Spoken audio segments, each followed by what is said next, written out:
আজকে চলে এসেছি পাড্ডুর রেসিপি নিয়ে, আর তার সাথে বড়মশাইয়ের টিফিন বক্স প্যাক।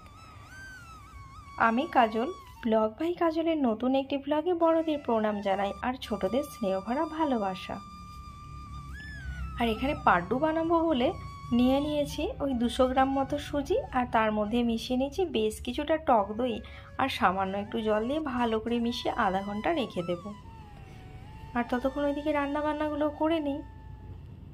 আধা ঘন্টা হয়ে যাওয়ার পর এখানে দিয়ে দিয়েছি ছোট করে কেটে রাখা ক্যাপসিকাম, গাজরের টুকরো, পেঁয়াজ কুচি, ধনেপাতা কুচি আর কাঁচা লঙ্কা কুচি, গোলমরিচের গুঁড়ো আর জিরে ধনে গুঁড়ো। ব্যাস, চলুন এটা ভালো করে মাখিয়ে নেওয়া যাক। হ্যাঁ, পরিমাণ মতো লবণ দিতেও ভুলবেন না। আর জানেন তো, যাদের বাড়িতে সুগার রোগী রয়েছে তাদের অনেকেরই রোজ এই একঘেয়েমি রুটি খেয়ে খেয়ে বিরক্তি লেগে যায়। তো এই রেসিপিটিও আপনি ট্রাই করতে পারেন সকালের ব্রেকফাস্টের জন্য। হেলদিও বটে, আবার টেস্টিও বটে। তো চলুন ওটা করার পরে খাওয়ার জন্য বাদামের চাটনিটা বানিয়ে নিই। বাদামের চাটনি বানানোর জন্য আমি এখানে একটা তাওয়ার মধ্যে বেশ কিছুটা বাদাম নিয়ে ভালো করে নেড়ে চেড়ে ভেজে নিচ্ছি। আপনারাও চাইলে এইভাবে ভেজে নিতে পারেন। বাদামটা আমি ওইদিকে ভেজে ঠান্ডা করতে দিয়ে এদিকে পাড্ডু বানানোর জন্য যে প্যানটা দরকার হয়, আপলাম প্যান, ওই প্যানটা বসিয়ে দিলাম। আর ওর মধ্যে একেবারে ডপারের মাপের একটু একটু করে তেল দিয়ে দিচ্ছি। এর থেকে বেশি তেল লাগে না, আর তাই এই খাবারটা হেলদিও বটে। আর এটা এই যে ব্যাটারটা ভালো করে হাতে করে মেখে নিতে হবে অনেকক্ষণ ধরে। তো মেখে নেওয়ার পর আর এরকম করে হাতে করে গোল গোল শেপ করে ওই ছোট ছোট যে খাপ করা রয়েছে ওর মধ্যে দিয়ে মিনিট 10 আপনার একদম স্লো ফ্লেমে রেখে দিলেই উল্টো পিঠটা উল্টে দিতে হবে। তো চলুন এইভাবে হাতে করে দিয়ে দিই।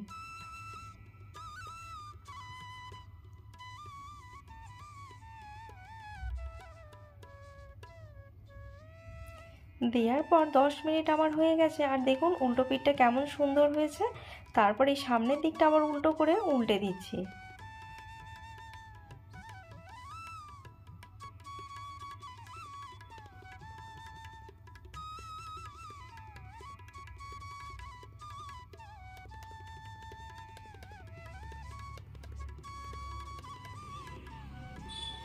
ব্যাস, উল্টানো হয়ে গেল। উল্টো পিঠটা 2-3 মিনিট রেখে দিলেই হয়ে যাবে পাড্ডু।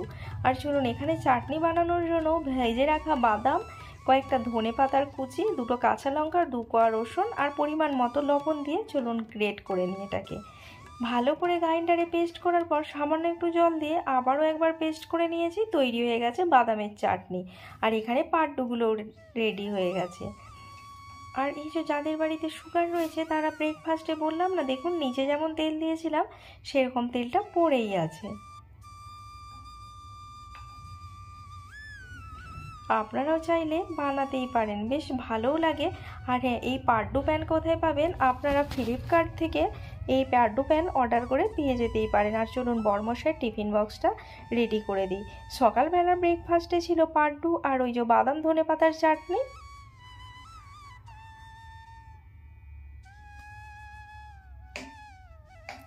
আর কেন এত টিফিন বক্স দিই? কারণ বড়মশাই সকাল 7টায় বেরিয়ে যায়, আর ওর ফিরতে ফিরতে রাত্রি 8:30 বেজে যায়। তাই ওর খাবার দাবার সমস্ত কিছুই নিয়ে যেতে হয়। যেহেতু সুগার পেশেন্ট, তাই প্রত্যেক দিন সমস্ত খাবার দাবার ও বাড়ি থেকেই নিয়ে যায়। আর এখানে ভাত দিয়ে দিয়েছি আর বাটি ভরে মুসুরির ডাল। যে পরিমাণে ভাত দিই সেই পরিমাণে ডাল, আর সবজিও সেই পরিমাণে দিই। আর এখানে দিয়েছি কুঁদরি সবজি। এটা আমি পেঁয়াজ রসুন আদা হালকা আর ম্যাগি মশলা দিয়ে বানিয়েছি। আর একটা ডিমের গ্রেভি। ও অফিসে চিকেন বা মাছ নিয়ে যায় না, ওখানে অনেকেই মাছ মাংস খায় না, তাই খেতে আনইজি ফিল করে। প্রত্যেক দিনও ডিমই নিয়ে গিয়ে থাকে।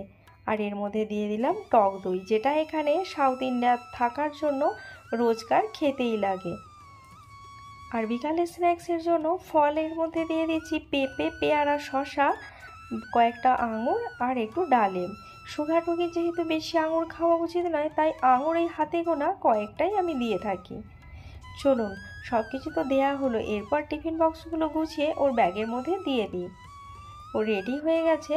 টিফিন বক্সগুলো আমি ওকে ব্যাগে প্যাক করে দিয়ে দিই।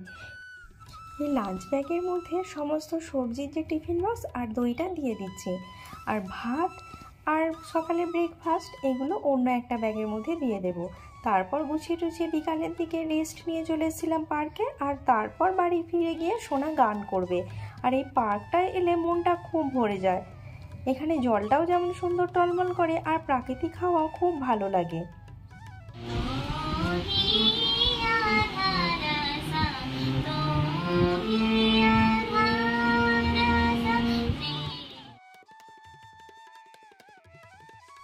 আর সোনাদিকে গান করতে বসেছে আর মিঠি ওর সাথে দুষ্টামি করিয়ে যাচ্ছে।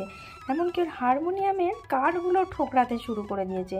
ও সারাক্ষণ ওই ভাই বোনের মতো দুষ্টামি করেই চলে। আর এই যে আমার নতুন অতিথি সোনা, ওর নাম দিয়েছে চুঁচু। সেই যে পায়রার বাচ্চাটা তুলে এনেছিলাম ও আবার মিঠির শত্রু, তাই ওকে মিঠির সামনে রেখে খাওয়াতে পারি না। ও কদিন ধরে আমি ওকে ছাতু গুলে গুলে খাওয়াচ্ছে খেলাম, সিরিঞ্জে করে ফিডিং করিয়ে করিয়ে এখন দেখছি ও গোটা ভাত খেতে পারছে, তাই এরকমভাবে ওকে মুখে দিয়ে দিয়ে খাওয়াচ্ছি। আর ও একটু বড় হয়ে গেলে ওকে ওদের দলে ছেড়ে দেব। তো আজকের মতো বিদায় বন্ধুরা, দেখা হবে আগামীকাল নতুন একটি ব্লগ ভিডিও নিয়ে।